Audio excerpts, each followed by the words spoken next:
आप सभी का आपके साथ मैं हूं स्वप्निल। मारो राजस्थान के इस बुलेटिन में बात होगी प्रदेश की तमाम बड़ी खबरों की, उन खबरों की जो दिन भर आज प्रदेश में सुर्खियां रही हैं। बताएंगे शहर शहर नशे पर कसी गई नकेल के बारे में, और बात करेंगे कल होने वाले शहर की सरकार के पहले फेज की, और बताएंगे कब गरजने वाले हैं गुर्जर। दिखाएंगे आपको दहेज के लिए कहां हुई महिला से दरिंदगी। लेकिन सबसे पहले बात शहर की सरकार की। नगर निगम का रण तैयार।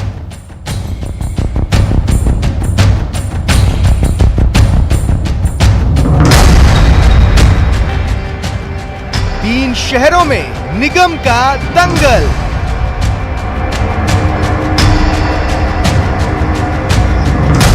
दो 250 वार्ड पर घमासान।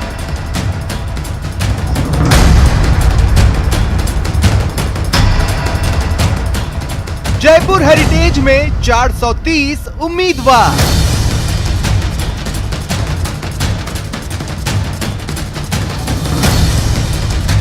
जोधपुर उत्तर में 296 योद्धा तैयार। मेरी तरफ से पूरी कोशिश करूंगी कि मैं जनता की पूरी मदद करूं, उन वार्ड का विकास करवाऊं। कोटा उत्तर में 225 पहलवान। कि जो भी समस्याएं हैं भले देरी से पूरी होंगी पर पूरी होंगी। सबसे पहली प्राथमिकता वार्ड में सफाई की रहेगी। नगर निगम में कांग्रेस के वोट बनते हैं तो पूरे शहर का ही नहीं हर वार्ड का विकास होगा।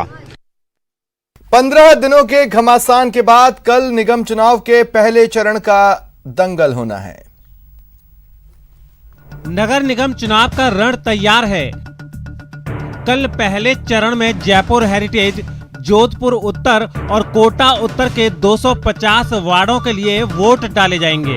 पहले चरण में 3 नगर निगमों के लिए 16 लाख से ज्यादा मतदाता 225 उम्मीदवारों के भाग्य का फैसला करेंगे।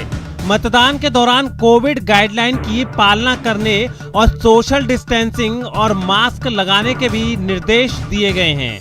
जयपुर नगर निगम हेरिटेज को लेकर कर मतदान होना है और आज पोलिंग पार्टियों का रवाना होना यहाँ से शुरू हो चुका है। इस समय हम लोग भवानी निकेतन जो ग्राउंड है वहाँ पे खड़े हैं। आपको दिखा सकते हैं कि किस तरह से जो है पूरी तैयारियों के साथ पोलिंग पार्टियों को यहाँ पर रवाना किया जा रहा है। सुबह इनको ट्रेनिंग दी गई थी और ट्रेनिंग देने के बाद अब इनको अलग अलग मतदान केंद्रों पर रवाना किया जा रहा है। करीबन 1581 मतदान केंद्र यहाँ पे बनाए गए हैं जहाँ पे पोलिंग पार्टियाँ जारी है। हमारे साथ पुरुषोत्तम शर्मा है, उप जिला निर्वाचन अधिकारी हैं। उनसे जान लेते हैं कि किस तरह की तैयारी की गई है और कल कितनी एहतियात के बाद जो है वो यहाँ से पोलिंग पार्टी को रवाना किया जाएगा। सर, कितने मतदान केंद्र बनाए गए और आज किस तरह से व्यवस्था की गई, किस तरह से रवाना किया जा रहा है? देखिए, कुल 1581 मतदान केंद्र जयपुर हेरिटेज। सर, सबसे बड़ी चुनौती कोविड को लेकर है, उसकी गाइडलाइन की किस तरह से पालना यहाँ पर करवाई जा रही है? आयोग ने विस्तृत निर्देश दिए हैं इस मामले में। प्रत्येक चरण पर चाहे नाम निर्देशन हो, चाहे मतदान दल की रवानगी हो, चाहे मतदान दिवस हो, चाहे मतदान का संग्रहण हो, ईवीएम का संग्रहण हो या मतगणना हो, इस पर डिटेल उन्होंने गाइडलाइन दी है और उसके हिसाब से हम पालना कर रहे हैं। आपने देखा होगा प्रशिक्षण भी बहुत छोटे छोटे टेंटों में हमारे द्वारा अधिकतम 100 व्यक्तियों को एक टेंट में रख के प्रशिक्षण दिया गया है। तो हर स्तर पर हम इसकी पालना सुनिश्चित कर रहे हैं। मतदान केंद्रों की भी क्या संख्या बढ़ाई गई है सर पहले की तुलना में, जिससे कि सोशल डिस्टेंसिंग मेंटेन? बिल्कुल, मतदान दलों की संख्या लगभग दुगनी हो गई है और 1 घंटे का समय बढ़ा दिया है मतदान का भी। पहले 8 से और 5 होता था, तो अब 7:30 से 5:30 तक मतदान होगा और किसी भी मतदान केंद्र पर 850 से अधिक मतदाता नहीं है। शुक्रिया हमसे बात करने के लिए। आप थे पुरुषोत्तम शर्मा, उप जिला निर्वाचन अधिकारी, जो बता रहे थे कि किस तरह से कोरोना गाइडलाइन की पालना करवाते हुए ये पूरा मतदान संपन्न करवाया जाएगा। आज पोलिंग पार्टियों ने रवाना होना शुरू कर दिया है और शाम तक ये सभी अपने मतदान केंद्रों पर पहुंच जाएंगे और कल सुबह 7:30 बजे से लेकर शाम 5:30 बजे तक जयपुर हेरिटेज के लिए मतदान होगा। राज्य निर्वाचन आयोग ने कोरोना काल में निष्पक्ष चुनाव कराने के लिए स्वास्थ्य और सुरक्षा के खास इंतजाम किए हैं। 3 नगर निगमों के रण के लिए 1503 मतदान केंद्र बनाए हैं, जहां 3000 से ज्यादा सीसीटीवी कैमरों के जरिए हर हलचल पर नजर रखी जाएगी। मतदाताओं और चुनाव कर्मचारियों के स्वास्थ्य को देखते हुए सभी बूथों को सैनिटाइज किया गया है। ये कोटा उत्तर में कल चुनाव है और अंतिम प्रशिक्षण के बाद मतदान दलों को रवाना किया जा रहा है। जिला कलेक्टर, जिला निर्वाचन अधिकारी हमारे साथ मौजूद है। सर, तैयारियां पूरी हो गई है, कल सुबह मतदान होगा। चुनाव निष्पक्ष और निडर होकर चुनाव की जो व्यवस्था है वो पूरी हो गई है। पार्टियां शीघ्र ही रवाना होने वाली है और प्रशासन चाक चौबंद है। एसपी साहब और पुलिस और पूरा प्रशासन हम पूरी व्यवस्था में लगे। सर कोरोना के मद्देनजर अतिरिक्त कोरोना के मद्देनजर भी हमने पूरी व्यवस्था करी कि सैनिटाइजर, मास्क, ग्लोव इत्यादि की व्यवस्था करके किसी को कोई दिक्कत नहीं आने देंगे और बड़े तरीके और शांतिपूर्ण ढंग से चुनाव करवाएंगे। कुछ संवेदनशील और अति संवेदनशील भी मतदान किया।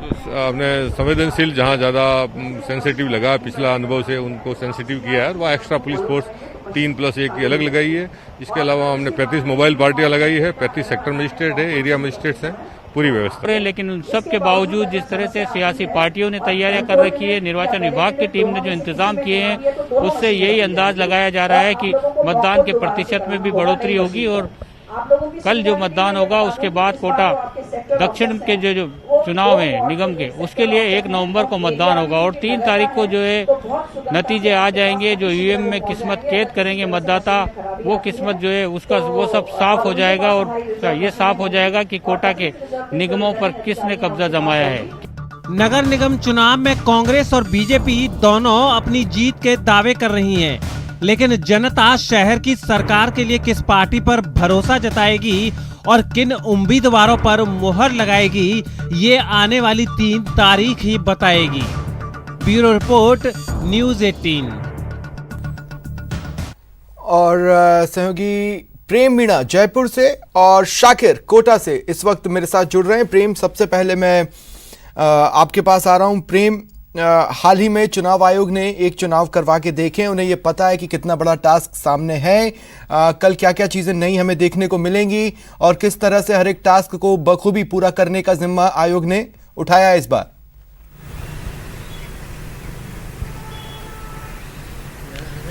देखिए स्वप्निल, मैं आपको बताना चाहूँगा, ग्राम पंचायत चुनाव संपन्न कराने के बाद राज्य निर्वाचन आयोग के जो अधिकारी है उत्साहित है और अब कल नगर निगम के प्रथम चरण के चुनाव के लिए मतदान संबंधी जो तैयारियां थी वो पूरी कर ली गई है। मतदान दल संबंधित निर्वाचन क्षेत्रों में भी पहुंच गए हैं। कल जयपुर हेरिटेज, कोटा उत्तर और जोधपुर उत्तर के लिए सुबह 7:30 बजे से शाम 5:30 बजे तक मतदान करवाया जाएगा और 8 पर्यवेक्षक की निगरानी में ये मतदान प्रक्रिया संपन्न करवाई जाएगी। आयोग ने 250 वार्डों के चुनाव के लिए करीब 1503 मतदान केंद्र बनाए हैं और इस संपूर्ण चुनाव प्रक्रिया में लगभग 3193 ईवीएम मशीन के माध्यम से चुनाव संपन्न करवाए जाएंगे। कोरोना प्रोटोकॉल की पालना सख्ती से हो, इसके लिए आयोग के आयुक्त PS मेहरा और मुख्य निर्वाचन अधिकारी श्याम सिंह राजपुरोहित ने आज जयपुर, कोटा और जोधपुर के जिला कलेक्टर को सख्त हिदायत दी है कि कोरोना प्रोटोकॉल की पूर्णता के साथ पालना की जाए। आयोग ने इस बार भी लोकसभा और विधानसभा चुनाव की तरह दिव्यांगजनों को मतदान केंद्र तक लाने और ले जाने के लिए वाहनों की व्यवस्था की है और इस कार्य के लिए स्वयं सेवकों की मदद ली जाएगी। तो इस आधार पर हम कह सकते हैं कि आयोग ने चुनाव संबंधी अपनी जो तैयारियां है वो पूरी कर ली है। अब कल प्रथम चरण के चुनाव के लिए निष्पक्ष, शांतिपूर्ण और पारदर्शी तरीके से चुनाव प्रक्रिया संपन्न हो जाएगी। 3 नवंबर को वोटिंग होगी और यह माफ कीजिएगा 3 नवंबर को मतगणना कराई जाएगी और 9 बजे से ये मतगणना शुरू होगी। जी स्वप्निल। ठीक है शाकिर, आपके पास आ रहा हूं। अब तो पोलिंग पार्टियां भी संभाल चुकी हैं अपना मोर्चा, सुरक्षाकर्मी भी अपना मोर्चा पहले ही संभाल चुके हैं। कुल मिलाकर इंतजाम पूरे जो बोले जा रहे हैं वो किस तरह के नजर आ रहे हैं?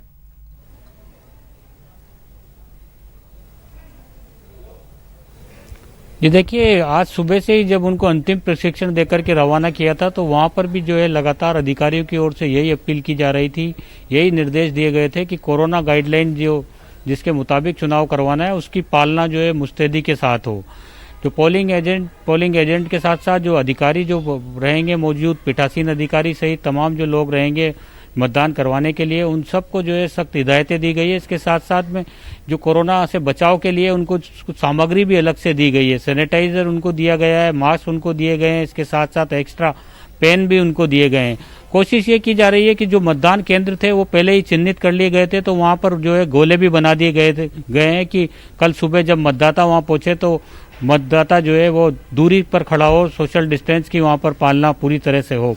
पुलिस का भी इंतजाम किया गया है, क्योंकि कल कोटा उत्तर में चुनाव है और 70 वार्डों का ये कोटा उत्तर है। 3,32,000 से ज़्यादा जो है मतदाता इन मतदान केंद्रों पर पहुंचेंगे। 555 जो मतदान केंद्र बनाए गए वहाँ, तो पुलिस जाब्ता भी जो है अतिरिक्त लगाया गया है, ताकि सोशल डिस्टेंसिंग की पालना के लिए, सोशल डिस्टेंसिंग की पालना के साथ साथ शांतिपूर्ण तरीके से भी मतदान हो, ये भी जिम्मेदारी पुलिस के ऊपर जो है दी गई है। तो कोशिश लगातार की जा रही है, लेकिन अब कल सुबह देखना होगा जिस तरह से निर्देश दिए गए हैं चुनाव आयोग की तरफ से, जिस तरह से सख्त हिदायतें दी गई है, उन हिदायतों की पालना कितनी मुस्तैदी से हो पाती है लगातार। क्योंकि जो प्रशिक्षण दल रवाना हुए थे उनसे आखिरी वक्त में भी जो है लगातार अपील की गई थी जिला कलेक्टर की ओर से, शहर एसपी की तरफ से, कि सोशल डिस्टेंसिंग की पालना करवानी है, कोरोना गाइडलाइन की पालना करवानी है। शुक्रिया आप दोनों का मेरे साथ जुड़ने के लिए और तमाम जानकारी के लिए। इधर नगर निगम चुनाव के पहले चरण का कल मतदान है। नेताओं का एक पार्टी से दूसरे पार्टी में आने जाने का सिलसिला जारी है। जयपुर में भाजपा मुख्यालय पर कई निर्दलीय और कांग्रेस के नेताओं ने कमल का हाथ थामा। इस मौके पर बीजेपी के प्रदेश अध्यक्ष सतीश पूनिया ने दावा किया, इससे पार्टी की ताकत में इजाफा होगा।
सभी लोग साथ जुड़े हैं।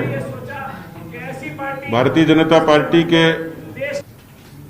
राजनीतिक विचार को भी और राजनीतिक जमीन को भी ताकत मिलेगी और आने वाले समय में बहुत सारे और लोग भी पार्टी के साथ जुड़ने की इच्छा जता चुके हैं।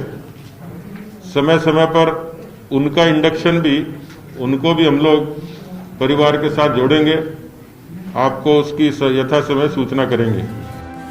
बीजेपी प्रदेश अध्यक्ष सतीश पूनिया, नेता प्रतिपक्ष गुलाबचंद कटारिया, राजेंद्र राठौड़, सांसद दिया कुमारी समेत अन्य पदाधिकारियों की मौजूदगी में लगभग 1 दर्जन से ज्यादा निर्दलीय और कांग्रेसी नेताओं ने कमल थामा। इससे पहले कांग्रेस ने भाजपा के एक पूर्व पार्षद के साथ अन्य नेताओं को कांग्रेस ज्वाइन कराई थी। इसका जवाब बीजेपी ने दे दिया। अब देखना होगा इससे बीजेपी को क्या फायदा होता है।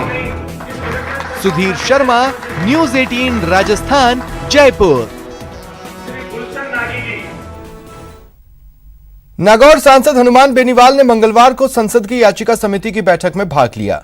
बेनीवाल को हाल ही में याचिका समिति का सदस्य बनाया गया है। बैठक के बाद बेनीवाल ने कमेटी की बैठक के बारे में बताया कि कोल माइंस और राजस्थान लिग्नाइट से जुड़ी याचिका पर सुनवाई की गई। पंचायत राज चुनाव में बीजेपी से अलग चुनाव लड़ने पर बेनीवाल ने कहा कि प्रदेश में बीजेपी के साथ नहीं लड़ने का फैसला किया है, वहीं केंद्र में बीजेपी के साथ गठबंधन जारी रहेगा।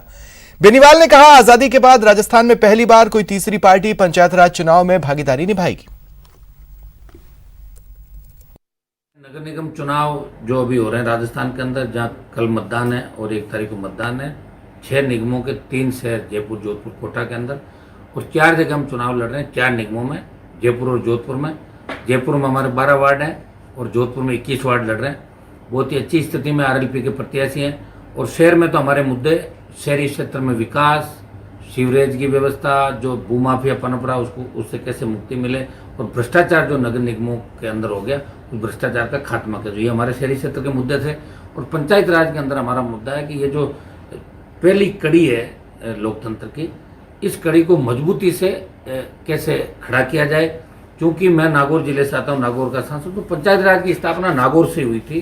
पंडित जवाहरलाल नेहरू ने नागौर से पंचायत राज के चुनाव की घोषणा करी थी, स्थापना करी थी। तो हम चाहते हैं कि पंचायत राज के अंदर मजबूत नुमाइंदे, क्योंकि सरपंचों के चुनाव अब की बार सरकार राजस्थान की फेल थी पूरी तरीके से। सरपंचों के चुनाव भी 5-4 चरण के अंदर हुए, अभी भी 21 जिलों के अंदर ही चुनाव हो रहे हैं, पंचायत सदस्य और जिला परिषद सदस्य के। और इसके अंदर आरएलपी पार्टी ने जो सुझाव पूरे राजस्थान से मांगे, तो हर नौजवान की इच्छा थी कि तीसरी ताकत राजस्थान में खड़ी हो और आरएलपी को पंचायत चुनाव लड़ने चाहिए, और हमने पंचायत चुनाव लड़ने का फैसला किया। और वक्त एक ब्रेक का, ब्रेक के बाद बात शहर शहर नशे पर नकेल की।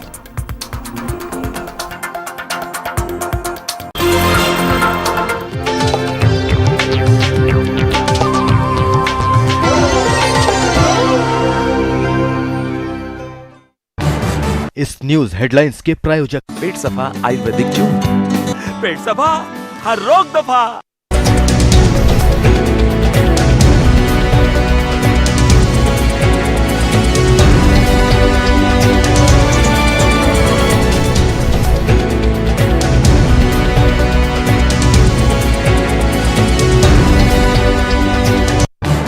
इस न्यूज हेडलाइंस के प्रायोजक पेट सफा आयुर्वेदिक चूर्ण। पेट सफा, हर रोग दफा।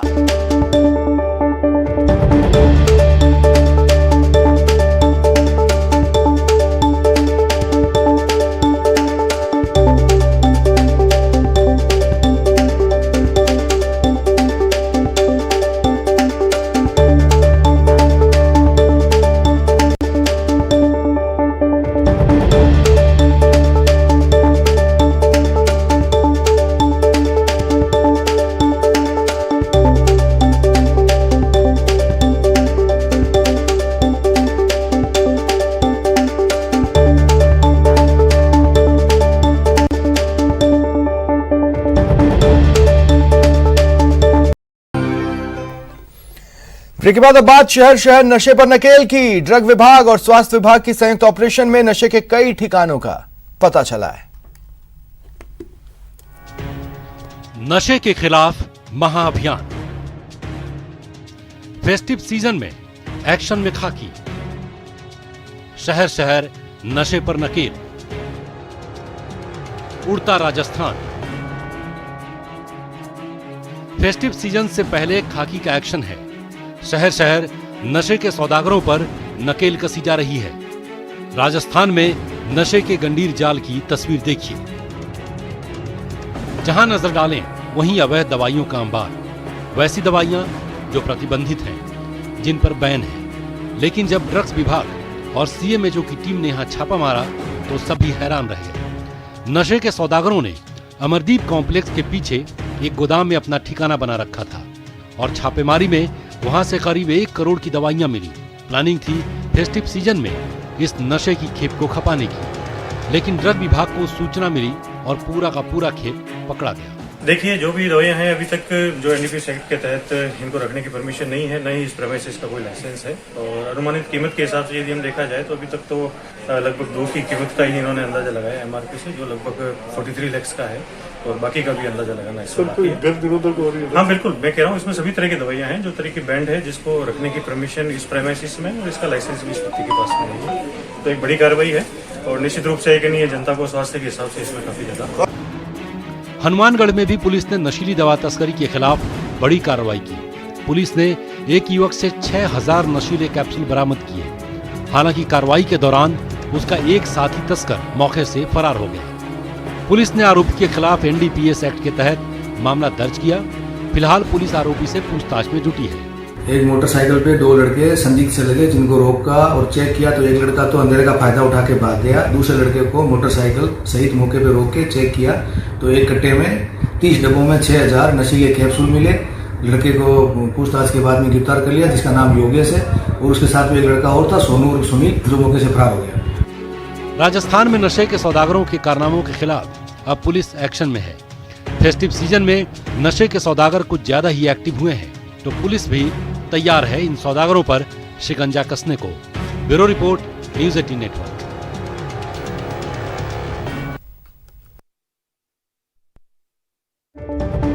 और बीकानेर से बड़ी खबर सुनिए। नशे के खिलाफ नाल पुलिस की बड़ी कार्रवाई यही सामने आई है।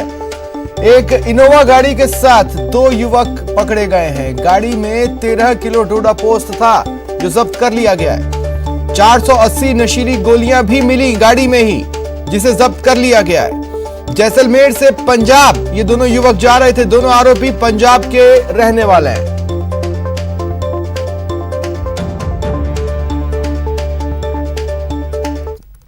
बात करते हैं चित्तौड़गढ़ की। नगर परिषद दस्ते को अवैध अतिक्रमण हटाने की कार्रवाई उस समय भारी पड़ी जब लोगों के विरोध के दौरान एक व्यक्ति ने जहर खा लिया। दरअसल शहर के गांधीनगर इलाके में नगर परिषद की भूमि पर अतिक्रमणकारियों की ओर से कच्चे और पक्के निर्माण करा रखे थे। इसे हटाने की कार्रवाई के लिए परिषद का दस्ता मौके पर पहुंचा। जेसीबी के जरिए अतिक्रमण हटाने की कार्रवाई शुरू हुई तो लोगों ने विरोध किया। इस बीच देवराज साहू नाम के एक शख्स ने आवेश में आकर जहर खा लिया। तबीयत बिगड़ने पर उसे जिला चिकित्सालय पहुंचाया गया, जहां उसकी मौत हो गई।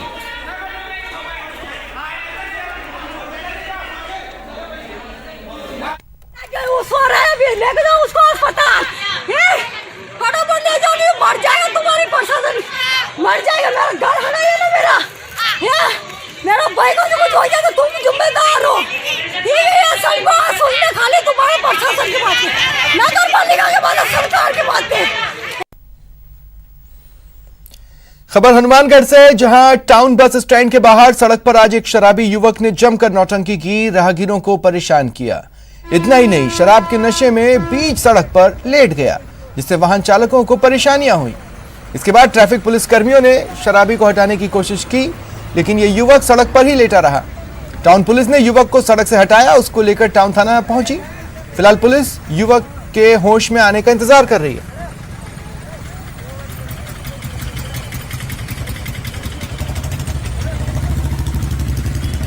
जोधपुर से बहुत बड़ी खबर मिल रही है। दुकान में सरेआम फायरिंग की खबर है। बाइक पर सवार होकर आए थे युवक, बदमाशों ने 20 लाख रुपए मांगे थे। बता दें, जोधपुर शहर में एक बार फिर फायरिंग की वारदात।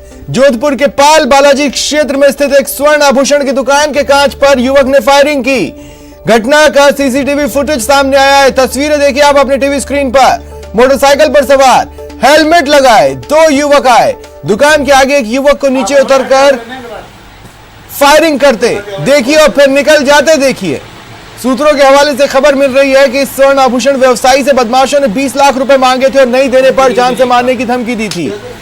यह घटना हाउसिंग बोर्ड थाना क्षेत्र की है। पुलिस के आला अधिकारी जांच में जुटे हैं। और ज्यादा जानकारी के लिए बात करेंगे सहयोगी चंद्रशेखर से। चंद्रशेखर, ये फायरिंग की वारदात भी उस वक्त जब नगर निगम के घमासान के तहत सुरक्षा की दृष्टि से एक एक कोनों पर नजर रखी जा रही है। जी स्वप्निल, निश्चित तौर पर जो कहीं ना कहीं एक बार फिर से जोधपुर शहर में रंगदारी के व्यवसाय की आहट नजर आ रही है।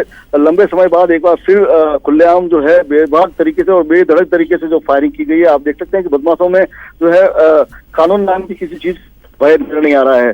सूत्रों की माने तो स्वर्ण व्यवसायी से जो है 20 लाख रुपए की डिमांड की गई थी और नहीं तो उसे जान से मारने की धमकी दी गई थी। और इस प्रकार से जो है कांच पर फायरिंग की गई है, दुकान के कांच पर फायरिंग की गई है, जिससे ये लगता है कि कहीं ना कहीं उसे डराने का प्रयास है ताकि वो पैसा दे दे। इनका पहला उद्देश्य जो है पैसा प्राप्त करने का ही नजर आ रहा है, जिसके चलते ये फायरिंग की गई। और इसका पूरा सीसीटीवी फुटेज जो सामने है उसमें ये स्पष्ट नजर आ रहा है, किसी भी प्रकार का डर बदमाशों की को नजर नहीं आ रहा है। और सबसे बड़ी बात करें तो ये संगठित अपराध की कहीं ना कहीं एक बार फिर जो रंगदारी की वसूली का जो खेल जोधपुर में लंबे समय से चल रहा था, जिसमें विराम लग चुका था, कहीं ना कहीं एक बार फिर से इसकी जो है आहट नजर आ रही है। जी स्वप्निल। ठीक है, शुक्रिया तमाम जानकारी के लिए।